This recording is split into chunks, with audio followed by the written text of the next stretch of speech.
এই যে মহারানী, আপনি কি ঘুম থেকে উঠবেন নাকি আজকেও স্যারের কাছে শাস্তি পাওয়ার জন্য ঘুমিয়েই থাকবেন? আম্মু, কয়টা বাজে? এখনো তো সকালই হয়নি। তুমি আমাকে ঘুম থেকে ওঠার জন্য এত তাড়া দিচ্ছ কেন? একটু ঘুমাতে দাও না প্লিজ। ঠিক আছে, ঘুমাও। আজকে আর ভার্সিটি যেতে হবে না। 7:40 বেজে গেছে। তারপর যখন স্যার ফোন দিয়ে বলবে তুই ভার্সিটি যাসনি কেন, আমি বলবো তুই ঘুমিয়েছিলি। 7:40 বেজে গেছে আর তুমি আমাকে এখনো ডাক দাও নাই? আজকে নির্ঘাত আমার কপালে শনি রাহু সব একসাথে নাচতেছে। ওই রাগী স্যার তো সারাক্ষণ বকে আমাকে। আজকে তো আস্ত গিলে খাবে। ই আল্লাহ, বাঁচাও আমাকে। কথাটা বলতে বলতে তাড়াতাড়ি ফ্রেশ হয়ে রেডি হয়ে ড্রয়িং রুমে যেতে আম্মু বলে উঠল, আরে নাস্তা কর, এত তাড়া কিসের? এগুলো লেট হয়ে গেছিস। আজকে আর খিদে নেই, স্যারের বকা খেয়ে পেট ভরে নেব। কথাটা বলে বাসা থেকে বের হয়ে গেলাম। রাস্তায় দাঁড়িয়ে আছি রিক্সার জন্য। এর মাঝে আমার পরিচয় দিয়ে নেই। আমি আফরোজা, বাবা মার ছোট মেয়ে। একটা বড় ভাই আছে কিন্তু দেশের বাইরে থাকে। আর যে স্যারের কথা বলছিলাম তার নাম আকাশ খান। মানুষটার নাম যেমন কিউট, ঠিক তার ভিন্ন রূপ তার মাঝে দেখা যায়। সব সময় রাগে রাগে ভাব নিয়ে থাকে। যাই হোক, আপনাদের সাথে কথা বলতে বলতে আমি রিক্সা পেয়ে গেলাম। রিক্সায় উঠে পড়লাম আর যাইতে দিতে বলি, আমার প্রতি এত সমস্যা কেন ওই স্যারের, তাও বলতেছি। আমার বড় ভাইয়া আর স্যার হচ্ছে খুব ক্লোজ ফ্রেন্ড, আর তাই ভাইয়া ওই ভার্সিটিতে ভর্তি করে। কিন্তু এখন আমার জীবনটা তেনা তেনা করে দিছে স্যারের বাচ্চা। প্রতিদিন 30 মিনিট করে পিটি করা, এর মধ্যে 20 মিনিট লেকচার দিতে দিতে আমাদের কানে 12টা বাজিয়ে দেয়। মাঝে মাঝে মনে হয় একদম স্যার না হয়ে মন্ত্রী হওয়া ভালো। স্যার না হয়ে মন্ত্রীর জায়গার মধ্যে জায়গা হলে অনেক ভালো হতো। অনেক সুন্দর লেকচার দিতে পারে। কথা বলতে বলতে ভার্সিটি চলে আসলাম। তাড়াতাড়ি করে ক্লাসরুমের সামনে গিয়ে দাঁড়ালাম। এর মাঝে দেখি স্যার ক্লাসরুমে চলে আসছে। স্যার, আমি কি ভিতরে আসতে পারি? নাম প্রেজেন্ট করছিলাম, এর মধ্যে ডিস্টার্ব করলো, তাই বললাম 10 মিনিটের জন্য ওখানে দাঁড়িয়ে থাকো। এই খচ্চর বেটা সারাক্ষণই আমার সাথে এমন করে। এত কষ্ট করে তাড়াতাড়ি আসলাম, তারপরে শাস্তিস্বরূপ 10 মিনিট দাঁড় করিয়ে দিল। রাগে দুঃখে নিজের চুল ছিঁড়তে ইচ্ছে করছে। মনে মনে এই ব্যাটার 14 গোষ্ঠী গালি দিয়ে দেওয়া শুরু করছি। নাম প্রেজেন্ট শেষ করে আফরোজের সামনে যেয়ে দাঁড়িয়ে পড়লাম। আজকে আবার কী কারণে তোমার দেরি হলো? না মানে স্যার, আসলে আজকে ঘুম থেকে উঠতে একটু লেট হয়ে গেছে তাই। একই ডায়লগ আর কতদিন দিবে শুনি? প্রতিদিন তুমি ঘুম থেকে উঠতে লেট করো। আজকে তোমার শাস্তি, তুমি কান ধরে দাঁড়িয়ে থাকবা, ফুল ক্লাস এইখান থেকে করবে। সরি স্যার, নেক্সট টাইম আর দেরি করব না। আজকের মতো মাফ করে দিন। আমি এক কথা বারবার বলে পছন্দ করি না, যা বলছি তাই করো, নাহলে এর পরিণাম খুব খারাপ হবে। কথাটা বলে চলে গেলাম সবাইকে পড়া বোঝানোর জন্য। সবাইকে পড়া বোঝাচ্ছে আর লেকচার দিচ্ছে, আর মাঝে মাঝে আফরোজের দিকে তাকিয়ে আছে। এই মেয়েকে শাস্তি না দিলে চলবে না। স্যার ক্লাস করাচ্ছে আর আমি দরজার সামনে থেকে দাঁড়িয়ে দাঁড়িয়ে দেখছি। পা ব্যথা হয়ে গেছে, কানও ব্যথা হয়ে গেছে। এতক্ষণ ধরে দাঁড়িয়ে থাকার জন্য এই ব্যাটার মনে একটু দয়া মায়াও নাই। মনের দুঃখে কষ্টে এখন কান্না পাচ্ছে। আমি অভিশাপ দিলাম, তোর বউ দেখবি তোকে জ্বালিয়ে পুড়ে শেষ করে দিবে। তুই অন্য মেয়েদেরকে যেভাবে জ্বালিয়ে পুড়িয়ে শেষ করে দিস, একটুতেই শাস্তি দিস, তোর বউ তোকে একটু থেকেই শাস্তি দিবে। দেখিস, এই আফরোজার অভিশাপ কোনো সময় বিফলে যায় না। তাই নাকি? এতই করো তোমার অভিশাপ? হঠাৎ স্যারের গলা এত কাছ থেকে শুনতে পেয়ে সামনে তাকিয়ে দেখি স্যার আমার সামনে দাঁড়িয়ে রাগে গজগজ করছে। আর কথাটা বলছে না মানে কিসের অভিশাপ? স্যার, আর কি বলছেন? এত জোরে জোরে অভিশাপ দিচ্ছ যে আমি কেন, অন্যরাও শুনতে পাচ্ছে। এইভাবে দাঁড়িয়ে থেকে দেখতে কষ্ট ছিল বলেই ভাবছিলাম ক্লাসে ঢুকে দেব, কিন্তু তুমি আসলে একটা অসভ্য মেয়ে। এখানে দাঁড়িয়ে থাকো, বেয়াদব মেয়ে কোথাকার। স্যার সামনে থেকে চলে গেল। আবারও ক্লাসে মনোযোগ, সবাইকে লেকচার দিচ্ছে। মনিকে বললাম, উনি, আমি খুব জোরে কথা বলছি। হ্যাঁ, রাগের মাথায় কখন যে অভিশাপ কথাটা উচ্চারণ করে ফেললি নিজেও জানি না। তবে আমি পুরোটা শুনতেই পাইনি। পরে কিন্তু বলিস কি এমন অভিশাপ দিলে দ্বিতীয়বার আবার একই শাস্তি পেতে হলো তোকে। কুত্তা শয়তান পিলারের মোড়। বসে থেকে আমি দাঁড়িয়ে আছি, কষ্ট হচ্ছে না তোর? এমনই বেস্ট ফ্রেন্ড তুই আমার। আরে রাগ করিস না, কি করব বল। তোকে প্রতিদিনই বলি তাড়াতাড়ি আসতে, আর তুই লেট করিস, যার জন্য তোকে স্যারের কাছে শাস্তি পেতে হয়। তুই তো পারতি মর্নিংয়ে কল করে বলতে যে দেরি হয়ে যাবে, তাড়াতাড়ি আয়। ওইখানে কি এমন গুজবুজু হচ্ছে? আর তুমি অফিসে বাইরে দাঁড়িয়ে আছো, আর তুমি বাইরে দাঁড়িয়ে আছো, তা তোমার মুখে কথা বের হতেই আছে। তাই তো ক্লাস শেষে অফিসের রুমে দেখা করবে আমার সাথে। বিশ্বাস করুন স্যার, আমি কিছুই বলি নাই। যা বলছি এই মনি শয়তান বলছি। স্যার বিশ্বাস করুন, আমিও কিচ্ছু বলি নাই, যা বলেছি আফরোজা। তোমরা দুজনে চুপ থাকবে নাকি শাস্তির ব্যবস্থা করতে হবে? আস্তে আস্তে ফুল ক্লাসের টাইম শেষ হয়ে গেল। আজকের মতো যাওয়ার সময় বললাম অফিস রুমে যেন দেখতে পাই টাইম মতো। 1 মিনিট লেট হলে খবর খারাপ হয়ে যাবে। স্যার ক্লাস শেষ করে অফিস রুমে চলে গেলেন। অবশেষে আমি ক্লাসরুমে ঢুকতে পারলাম। ব্যাগ রেখে বসবো এমন টাইমে মনি বলে, যা আগে স্যারের সাথেই দেখা করে আয়, তারপরেই বস। এই ব্যাটা আমার জীবনটা তেনা তেনা কইরা দিল। মনের দুঃখে কষ্টে প্রকাশ না করেই চলে গেলাম। স্যার আসতে পারি? হ্যাঁ আসো। স্যার আপনি আমাকে কি জন্য ডাকছেন? তুমি এখনো বুঝতে পারোনি আমি তোমাকে কি যেন ডাকছি আফরোজা? তুমি তো ছোট না, যতটা ছোট থাকার ভান করো। এখনো টাইম আছে, নিজেকে পরিবর্তন করার চেষ্টা করো। কোচ পরিবর্তন হব? আপনি আগে নিজে পরিবর্তন হন। মনে মনে কথাটা বলছি। তুমি আমার বেস্ট ফ্রেন্ডের বোন বলে তোমাকে একটু বেশি কেয়ার করে, তার জন্য ভেবো না যে শাস্তি তুমি পাবে না। অন্য স্টুডেন্টের মতো তুমি আমার কাছে সেম স্টুডেন্ট। স্যার একটা কথা বলতে চাই, যদি কিছু মনে না করেন। বলো। আপনি যেহেতু আমাকে দেখতেই পারেন না, আমার হেল্প করুন। আমার ভাইয়াকে বলে আমাকে অন্য ভার্সিটিতে ভর্তি করার ব্যবস্থা করে দিন, তাহলে অনেক ভালো হয়। প্রতিদিন আপনার শাস্তি পাইতে পাইতে আমি শেষ হয়ে যাচ্ছি, আর পারছি না এভাবে শাস্তি নিতে। তুমি একটু বেশি বেরিয়ে আছো, কথা বলার সুযোগ দিলে উল্টাপাল্টা কথা বলা শুরু করো। যাও এখন এখান থেকে ক্লাস করো, আর মন দিয়ে পড়াশোনা করো। বাবা মা ভাইয়ের আদরে বড় হয়েছে, তাদের নাম রক্ষা করো, অনেক বড় হোক ভবিষ্যতে। শেষ পর্যন্ত এই বেটার লেকচার দেওয়া শেষ হলো। ক্লাসরুমে এসে বসে আছি। তারপর একের পর একটা ক্লাস শুরু হতেই থাকলো। এর মাঝে আমি কিছু একটা লিখলাম। টিফিন টাইমে চুপি চুপি দিয়ে কাগজটা স্যারের রুমে রেখে আসলাম। তারপরে সে টিফিন খেয়ে আবারও ক্লাসে মনোযোগী হলাম। টিফিন টাইমে একটু বাইরে গেছিলাম। অফিস রুম যেহেতু তোমার ব্যক্তিগত, আমি ছাড়া আর কেউ আসে না। এই রুমে একটা কাগজ পড়ে থাকতে দেখে কাগজটা তুললাম। কাগজে কিছু একটা লেখা আছে, তাই খুলে পড়তে শুরু করলাম। ডিয়ার বাবুর আব্বু, আমি তোমার বাবুর আম্মু।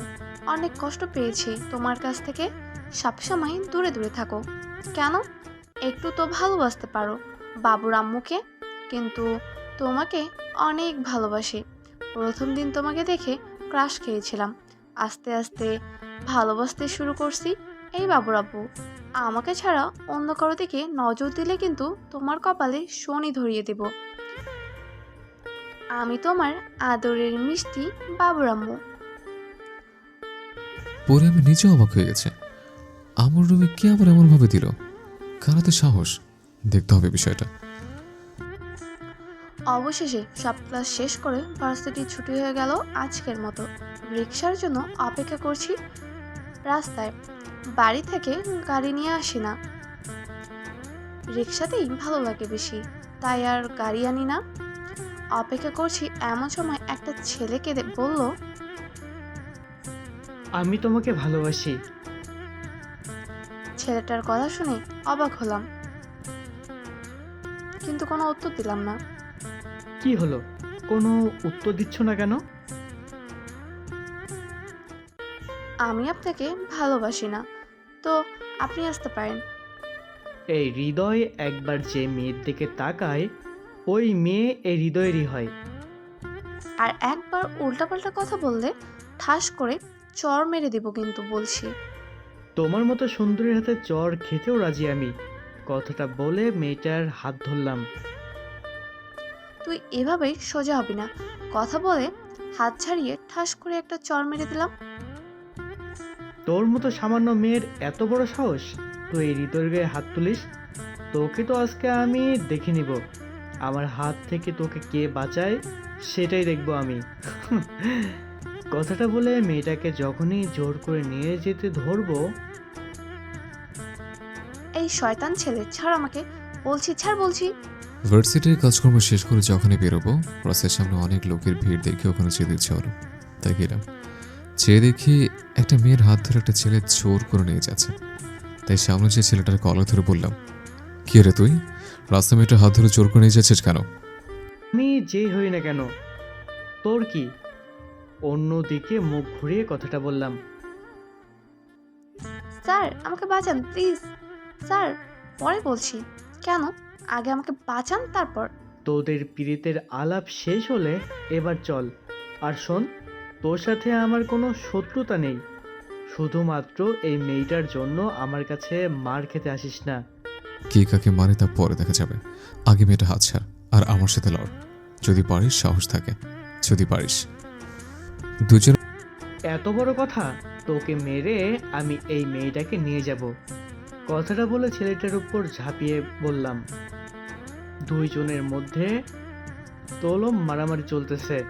মধ্যে অনেক মারামারি করার পরে একসময় ছেলেটাকে দিলাম ইচ্ছে মতো মার দিয়ে বললাম, মেয়েদের সাথে বেয়াদবি করিস তোকে তো আমি পুলিশে দেবো, আর কোনোদিনও যেন জেল থেকে না বের হতে পারিস সে ব্যবস্থা করব। একটা লাথি মেরে দিলাম দূরে ধাক্কা। প্লিজ স্যার, আমাকে মাফ করে দিন। আর নেক্সট টাইম আমি কোনো মেয়ের সাথে বেয়াদবি করব না। তাও আমাকে পুলিশে দিয়েন না প্লিজ। এইবারে তোর জন্য লাস্ট সুযোগ, ভালো মতো পড়াশোনা কর। এসব মেয়েদের পিছনে না লাগলে কি করে? নেক্সটে যদি কিছু করি তাহলে ভালো ফলাফল হবে না মাইন্ডের। আর আফরোজা, তুমি আমার সাথে আসো, আমি তোমাকে বাড়ি পৌঁছে দেবো। ঠিক আছে স্যার, চলেন। তুমি এখানে দাঁড়াও, আমি গাড়ি নিয়ে আসি। মাথা নাড়িয়ে হ্যাঁ সূচক উত্তর দিলাম। পার্কিং লট থেকে গাড়ি নিয়ে আসলাম, আফরোজের সামনে রাখলাম, বললাম ভিতরে এসে বসো। স্যার ডাকার মাঝে গাড়িতে উঠে বসলাম। গাড়ি তার আপন গতিতে চলতেছে। দুজনই চুপ করে বসে আছি। স্যার গাড়ি ড্রাইভ করছে। আমাকে চুপ থাকতে দেখে স্যার বলল, ওই ছেলেটার সাথে তোমার কি সম্পর্ক? স্যার আসলে ওই ছেলেটার সাথে আমার কোনো সম্পর্ক নাই। আমাকে ডিস্টার্ব করতো আর আজকে তো আমার হাত ধরছিল, তাই আমি ওকে চড় মারছি রাগের জন্য। আমার সাথে বেয়াদবি করার চেষ্টা করেছিল। ও, নেক্সট টাইম ছেলেদের থেকে দূরে থাকবা। আর তোমরা তো আজের ফ্রেন্ড কোথেকে আসে বলো তো? স্যার আমার মোটেও কোনো আজাইরা ফ্রেন্ড নাই, সবগুলো ভালো ফ্রেন্ড। তুমি যেমন তোমার ফ্রেন্ডও তেমন। আমরা কথা বলছি তার মাঝে সকালে সে লেটারের কথা আমার মনে পড়ে গেল। আমি হঠাৎ আফরোজাকে বললাম, তোমার একটা খাতা বের করো তো। কেন স্যার, এ সময় আপনি খাতা দিয়ে কি করবেন? করো তো। বেশি প্রশ্ন না করে যা বলছি তাই করো। স্যারের কথা মতো আমি একটা খাতা বের করে স্যারের সামনে ধরলাম। আমি বললাম, এই যে খাতা। দ্রুত গাড়ি থামিয়ে লেটার বের করে খাতার হাতের লেখার সাথে ম্যাচ করার চেষ্টা করলাম, কিন্তু দুইটা লেখাই দুই রকম, একসাথে একটা ম্যাচ কোনো সময় হবে না। যে লিখেছে তার হাতে লেখা অনেক বেশি সুন্দর, খুব সুন্দর ডিজাইন করা পেঁচানো লেখা, তবে বাংলাতে লিখেছে কিন্তু অনেক সুন্দরভাবে অন্যরকমভাবে। যে আছে যার হাতে লেখে ম্যাচ করে না, কারণ আফরোজের হাতের লেখা টানা টানা। আমি শুধু চারিদিকে তাকিয়ে আছি, কিছুই বলছি না। কিছুক্ষণ পর খাতা আমার হাতে দিয়ে দিল। মুড অফ করে আবার গাড়ি চালাতে শুরু করলাম। কিভাবে লিটারের বাবা আম্মাকে খুঁজে বের করবো সেটাই ভাবছে। আমরা আমাদের গন্তব্যে চলে আসলাম। আফরোজের বাড়ির সামনে গাড়ি দাঁড় করেছিলাম। বললাম, এখন যাও তুমি বাড়িতে। স্যার আজকে আপনি আমাকে অনেক বড় বিপদ থেকে রক্ষা করেছেন। আপনাকে একটা রিকোয়েস্ট করতে চাই, যদি কিছু মনে না করেন। বলো। একটা কফি যদি খেয়ে নিতেন তাহলে ভালো হতো। এখন যাও তুমি বাড়িতে। আজকে তো আমার সময় নেই, অন্য সময় খেয়ে যাব। ঠিক আছে স্যার, অন্য সময় আসবেন মনে করে। আর থ্যাঙ্কস ইউ বিপদে পাশে থাকার জন্য। আমি তোমার স্যার, ছাত্রের বিপদ বলে কথা, থাকতেই পারি পাশে। আর আমার ভার্সিটিতে পড়ো তুমি, তোমার কিছু হলে আমার ভার্সিটির নাম খারাপ হতো, তাই তোমার জায়গায় অন্য যে কোনো মেয়ে হলেও আমি তার পাশে থাকতাম। কথাটা বলে চলে গেলাম বাসার ভিতরে। আর স্যারও চলে গেলেন তার নিজের বাড়িতে। বাড়িতে প্রবেশ করতে না করতে আম্মু এসে বলল, আফরোজা, আজকে তোর এত দেরি হলো কেন আসতে? আম্মুকে কি ভার্সিটির কথা বলবো? না থাক, এখন বলতে হবে না।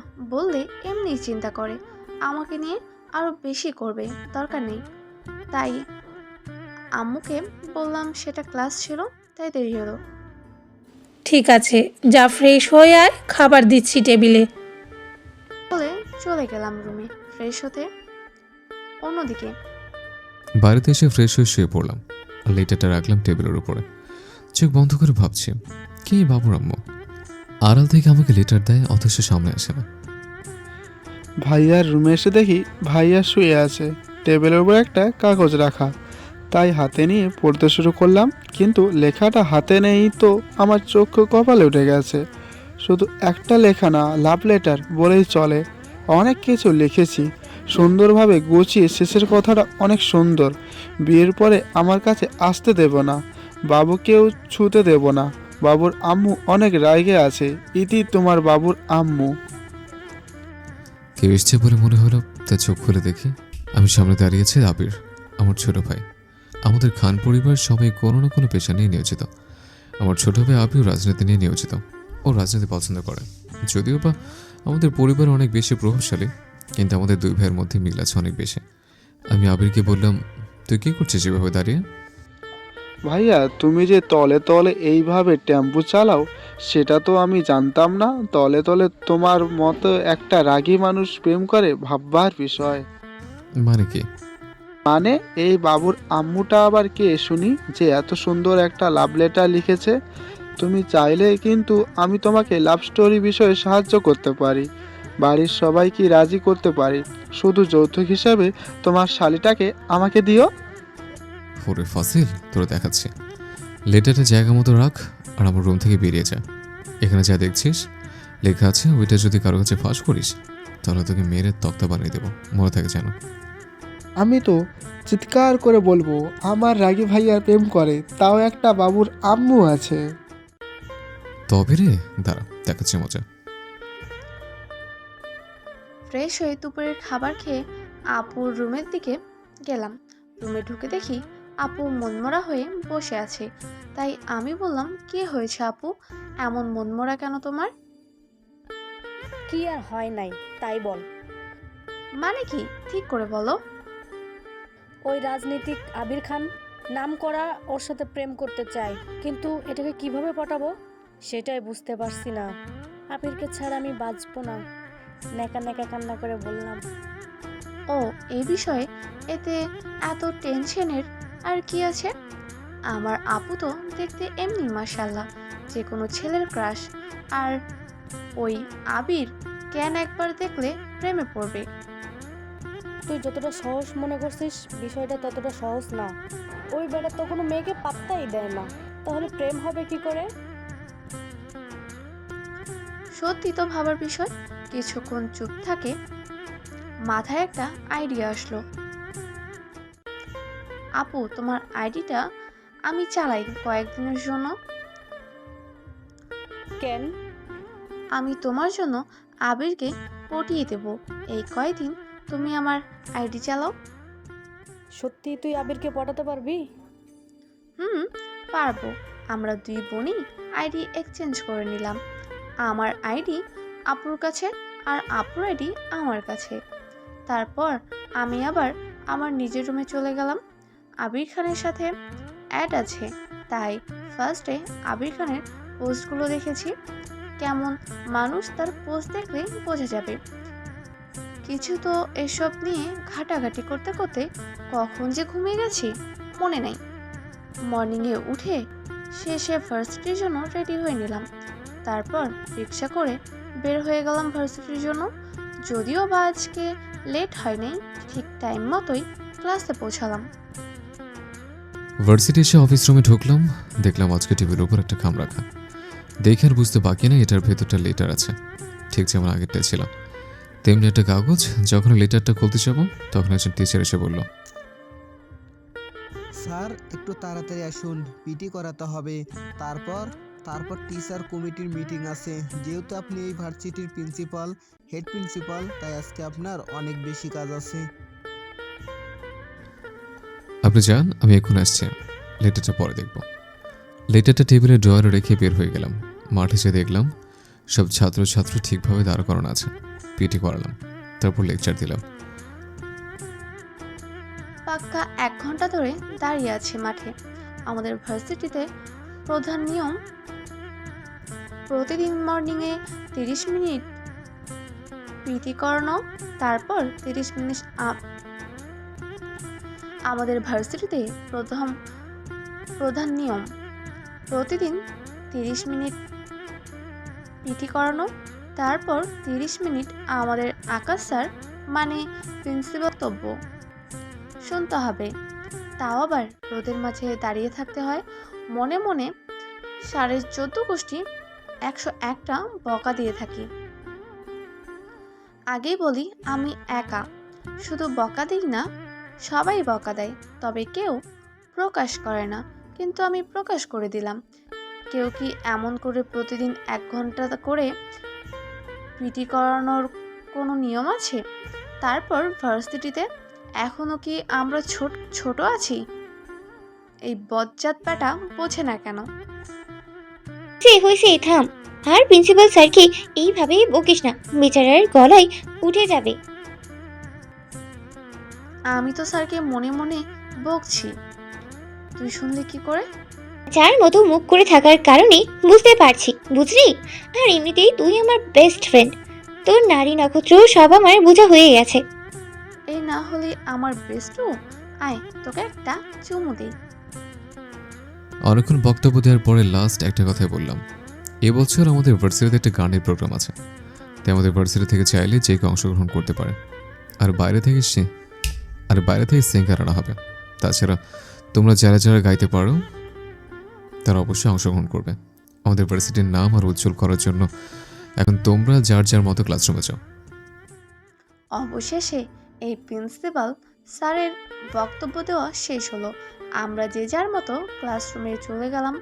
ক্লাসরুমে বসে আছি, এখনো টিচার আসে নাই, তাই এমন সময় মনি বলল, আফরোজা, তুই তো ভালো গান গাইতে পারিস, তুই তাহলে অংশগ্রহণ কর এইবার। হ্যাঁ গান গাইতে পারি, কিন্তু অংশগ্রহণ করব? হ্যাঁ অবশ্যই, তুই গান গাইবে এবার।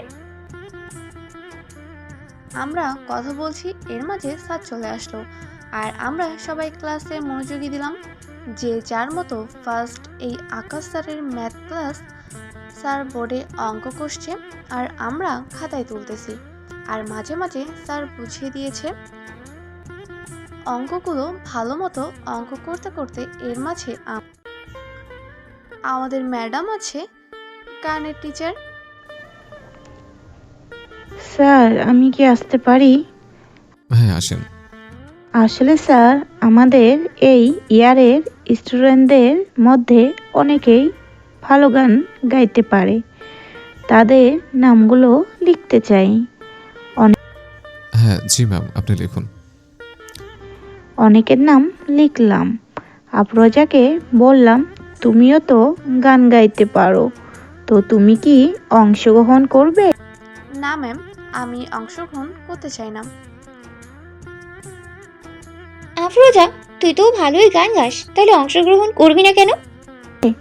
হ্যাঁ তুমি অংশগ্রহণ করো, তুমি অনেক ভালো গান গাও। আপনার স্টুডেন্ট খুঁজে পেলেন না? এর মতো তিরিং বিরিং মেয়ে গান গাইবে? ওর গলা শুনে তো সবাই পালাবে যে কাকের মতো গলা। স্যারের কথা শুনে আমার তো মেজাজটাই খারাপ হয়ে গেল। ফুল ক্লাসের সামনে, সবার সামনে আমাকে অপমান করলো স্যার।